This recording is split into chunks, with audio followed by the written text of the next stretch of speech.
Fanta, you know I am such a fan of how this project came about and the origin story for Wealthy. So tell us about that. Yeah, happy to. And thank you for showing that. So, Wealthy's really focused on this concept of social finance. And I was first exposed to that pre-Wealthy. Before launching the company, I worked as an American diplomat for about 10 years. Seems like a former life, I like to tell people, but the State Department sent me to live and work in East Asia, all over Africa, with a lot of foreign banks and governments to design access to capital programs for underbanked, underserved communities, women, small businesses, exporters that wanted to do business with the United States. And that's where I was exposed to this concept of social finance and how people were saving as a community, lending as a community, even investing together outside the formal banking system. And I got fascinated by it because it was so impactful. And I'll give you some reasons why. Regardless of what country I went to, and there were so many different translations that I found over time, what was really kind of universal across all those different cultures, and even in American immigrant communities, was this concept of, one, I'm much more likely to reach my financial goals when I share them with someone that I know and trust. And the data shows that you're actually 95% more likely. They were incredibly helpful in terms of promoting financial literacy, financial health, helping people to build wealth and do amazing things like immigrate to the United States. And it was really the positive peer pressure, FOMO even, and this concept of social networking that banks really hadn't tapped into in a formalized way. And so coming back to the US, looking around my community in DC, I said to myself, what if we can modernize this concept of social finance and introduce it to the US banking system in a way that banks could leverage and offer to customers to build their financial health, and actually as a tool to attract and retain the younger generation, which is all on social. So that's how it started. That's awesome. Tell us exactly what Wealthy is, what it does. Yeah, happy to. So at its core, what we're offering is a B2B, highly configurable social savings wallet and app that plugs inside an embedded solution, can plug inside your mobile banking app. And it's designed to really feel like a Instagram or a TikTok inside your banking app. And as opposed to using a lot of traditional methods to reach customers and really collect information about customers that you can use to design products and services, like bank branches, for example, expensive marketing campaigns, we actually took a different route. With our technology, social savings wallet, powered by Discover, we can help you leverage things like online communities, social networking feeds, customer referrals, creator-driven content in a safe and secure way, all within your mobile banking app. And so that's what we offer in a nutshell. Banks can white label it, you can integrate it, or you can use it as a complementary solution. Great. Say a little bit about the Wealthy, wallet and the communal savings product. Yeah, definitely. So we designed our digital wallet so that it can be connected to any card or account. All the bells and whistles, and with Discover, we've been able to offer things like Apple Pay, Google Pay, a new white label solution or not. And what's interesting and unique about our wallet is not only can you save for private goals individually, we're also bringing this group concept to saving, and we like to call it social savings. So the simplest way to think about it is I'm saving for a down payment on a house, and I want to invite my community that can help keep me accountable to my financial goals. Maybe I have friends or sorority sisters that are trying to buy a house too. We can create a Wealthy group. We can all save individually for that group, and we can actually share information and engage with bank staff, for example, with our community to meet that goal and keep each other accountable. And the wallet allows me to actually save for that goal and track my savings with my partner financial institution. But it can also be for things like group financial goals. Like, to say I want to go on a spring break trip, for example, or maybe some friends of ours, we want to invest in buying a building together. Wealthy can facilitate that types of group engagement as well around saving and investing and doing it in a safe and secure way on a wallet that's actually with my partner bank. And so this concept of private savings and group savings is what we really differentiate for the market. Great. Tell us about the benefit one key benefit that you feel you offer to banks or affinity groups or any other entity that might be interested. I think what Wealthy does well, I'd say there's two value props for banks, financial institutions generally. One is how can we help you to deepen your existing customer relationships? For example, customers will open up a savings and a checking account, but how do you transition them to wealth management products, for example, insurance products? How do you increase the deposits at your institution? Wealthy does a great job at doing that. And we do that by, one, getting folks into your funnel, not through a branch or through a cold call, but actually through friend invites and online communities that talk about shared financial goals. We collect a ton of data within these social feeds. And then we also have an in-app scheduler where we can connect your customers to a financial advisor, to a lender, without them ever having to come into the branch. Really offer a private banking experience for your customers that's more efficient. And in doing so, give you a lot of data so that you can upsell and cross-sell products or services at the right time to your customer base. So that's one, deepening your customer relationships, increasing that LTV for those customers and getting them into stickier products. And then I think the next value add is really centered around decreasing your customer acquisition costs. It's very expensive to have an army of salespeople, branch managers, financial advisors, et cetera. Everyone knows that millennials and Gen Z don't gravitate towards bank branches, which can be very expensive to launch in new markets. And so, what we've heard is that the average cost for acquiring a wealth customer for a bank can be upwards of $3,000 per customer. That's really high. Wealthy can get that cost down to a fraction of the cost. And we do that through social networking, building virality within your mobile banking app, and leveraging the power of communities as a way to attract customers as opposed to more traditional methods. So decreasing that cost is a big one. Yeah. So talk a little bit about your journey as a fintech. Yeah. And particularly about some of the partnerships you've built and what has been the most helpful in that? Yeah, well, I gotta say, and I would be remiss, and it's not just because I'm here, but Discover Global Network was actually one of the first partners to really get Wealthy off the ground. They believed in us when we were a very early stage company and really ideating around what our digital wallet should do, the types of features that it needed.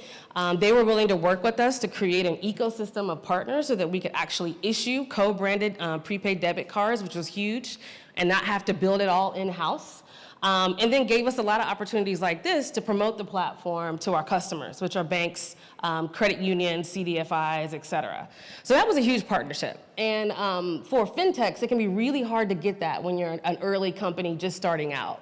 I think in addition to that, other partnerships that have been really helpful are things like some of the accelerators that we've worked with. We're a Techstars company, for example. That's been a great opportunity to help us scale really quickly. Yeah, so I would say those are kind of my top two. Yeah. Glad to be part of that. What kind of, you've said a lot about working with Discover. Why would you recommend us to other fintechs? That's a good question, too. You have to be very, strategic when you're picking your card network. And you need to make sure you're working with a company that's going to really kind of give you that extra kind of personal touch. And I feel like Discover does that really well. Discover Global Network did everything from help us to really be thoughtful around which agent bank and processor, program manager that we worked with, for example. We were able to really kind of customize a card program that really fit our technology. One that has all the bells and whistles that customers want to see. I mentioned Apple Pay, Google Pay, for example. A global ATM network was really important to us because we want to be able to scale globally with other communities. And then also having a very kind of trusted brand was important. I think that's some of the reasons why we went early on, went to Discover and wanted a partnership with them. And then I think the last piece is you guys do a pretty good job at really catering to fintechs and our unique needs. And I think that's important when you're picking your card program and designing what partners are going to back you. You want to make sure they understand your unique needs, your value prop, and are willing to work with you and curate something versus just give you something out of the box. Talk about some of the things that have stood in the way and how, the obstacles to your program. Yeah. I mean, they're always there. Yeah. And it's being able to overcome those and really work to bring this to be.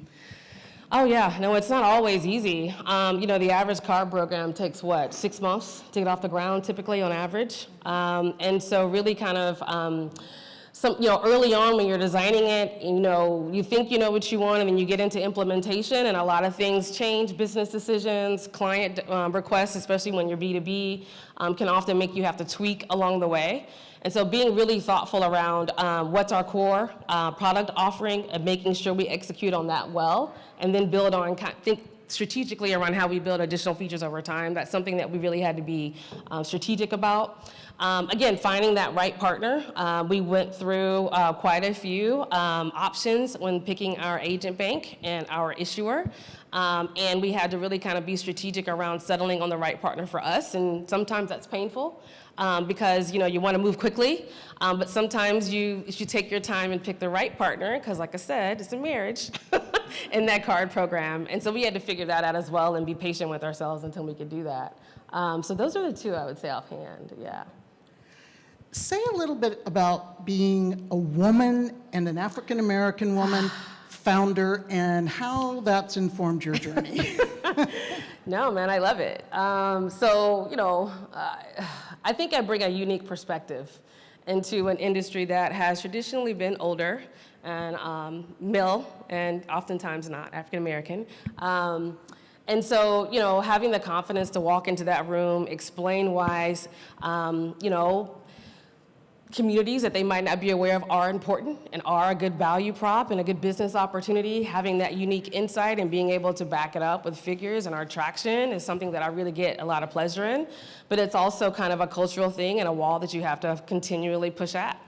As a woman fintech, African American, it can be very difficult to raise venture capital. Less than 1% comes to us, and so we've been blessed to be a part of that 1%, but we've had to be scrappy. And I think that over time has really helped us, though. It's made us a stronger business, more resilient, especially right now when you're looking at the market. And it's also made us really build what the clients want and be strategic and intentional around that, which helps you in the long run. Great. And say a little bit more about the demographic you're looking at and how you really think that you can address their needs. Yeah, definitely. So we're B2B, so we sell and license our tech to banks, right? But our value prop is helping them to reach the next generation. And I mentioned it in the video. It's millennial, it's Gen Z, it's multicultural. And I think people really don't understand this, but a lot of us are getting our financial information online. 56%, according to a recent, Credit Karma NerdWallet article. We're not going to our branch managers, not our dad's financial advisors. We are actually going to a lot of influencers and creators on places like Reddit and TikTok and Instagram for financial advice on how to save, how to invest, where to put your money, who to work with. And we're getting the information from people that are not vetted, and they're not trained, and they're not certified. And so what Wealthy tries to do is really provide financial institutions a way to reach these new customers in a way that they understand. It's so important because we know that a lot of banks in the industry has the experts, but they're really struggling to reach people that look like me, and we're the future in America, I feel. And so what Wealthy can help you do is talk to those younger customers, those multicultural customers in a way they understand. We call them high performers. Actually cultivate and strengthen your relationships with them, and really, and in that sense, open new accounts. So that's kind of our value prop and how we like to complement what you're already doing. Anything else that you want to say about Wealthy or about your journey or any of this? Yeah. No, I think I would say is, we really feel strongly that the industry needs to take a look at how customers are engaging and getting their financial information. Mainstreaming a concept like social finance is not an easy thing, and a lot of people are very skeptical around, is this thing gonna work? Is this something that people want? And I would encourage you to think outside the box a little bit. Talk to your customers. Go on some of these platforms and see how they're engaging with their customers. I think you'll be surprised at the activity, the customer activity you're seeing in the social networking space, and if financial institutions don't come up with creative ways, like Wealthy, to reach those customers where they are, I think it's going to be a problem down the line. And I would hate to see that. And we, just like you need us, we need you in terms of how we think about wealth and kind of our future and the economy. And so I really encourage financial institutions to think outside the box, look at innovative ways to partner with fintechs, even if they're new and not something that you're used to working with. We've had some great experiences doing that with some very forward-leaning visionary banks, and I'd love to see more of that adoption in the industry. Wonderful. And I'm so excited about what you're doing, who you're doing it with, and who you're doing it for. Awesome. So I think that's great. We have like 1 minute if there are any questions that anyone wants to bring up. Yeah. Only just because I don't understand how it works. Yeah. Like, because you have a card yourself, right? Yes. Do you sell that card into banks? And if the banks already have a card, Yep. how does that? Yeah, so we offer a suite of payment solutions and social finance apps. And so if you already have a card program, you can add the Wealthy Wallet to it. We have an embedded software that allows us to do that. When you add Wealthy to your wallet, what a customer is able to do is move money from a primary account into the account at your bank. Wealthy is the intermediary for that. And from the customer standpoint on the front end, we're helping them to track their savings, invite family, friends, people that they know and trust to save or invest with them, while the institution gets to have the card branded and have the accounts and the customer relationship. So that's how the wallet works. If you don't have a card program, we can offer one to you branded with Discover, digital wallet and card. So it's really kind of, do you want to start something new or do you want to amplify what you already have, essentially? And then the app is decided to literally embed inside a mobile banking app. We do that in a variety of different ways. And think of it in terms of a Instagram or a TikTok inside your app. So you've got community of people engaging around financial topics and groups. You can schedule a free consultation with a financial advisor, for example. You can access personalized financial content in snackable social feed type format to kind of get to know your customers better, and we can give you a ton of data on the back end to support it. Okay. Unfortunately, we've run out of time. Yeah. Thank you so Thank much. you. Our thanks to Fonta Gilliam Thanks, and Liz everybody. Nutting. This was terrific. Awesome. Glad Thank you all joined us.